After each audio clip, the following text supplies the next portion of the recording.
There was once a talented young writer. He had for months locked himself in his room, struggling with a particular text, unable to find the right words to express what was on his mind. One particularly intensive day, after several sleepless nights, his concentration was so focused on the text that interference between his thoughts and the radio waves in his room presented him with a portal into the second universe.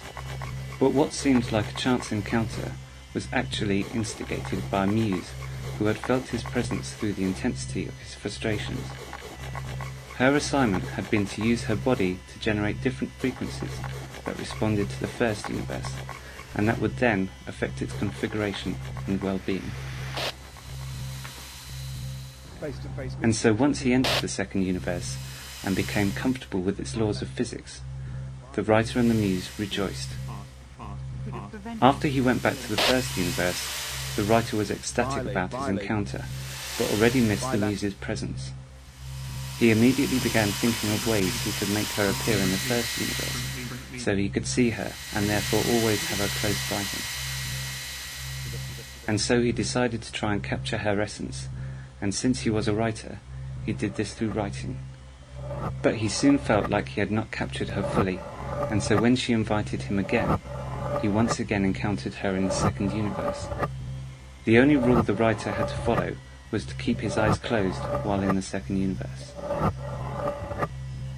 This continued, and with every encounter, the writer was able to extract more and more of her essence for his writing, feeling he was getting closer and closer to his goal of transferring her into the first universe.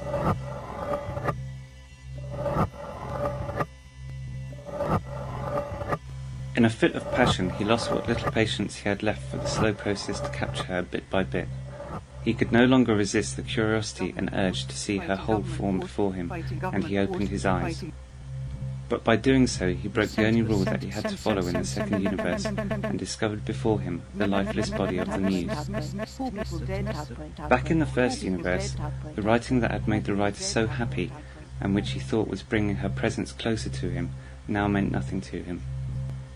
He realized it was her real self he needed, and now would never directly encounter her again. Her captured stillness made the absence of her living, breathing, moving form that much more evident.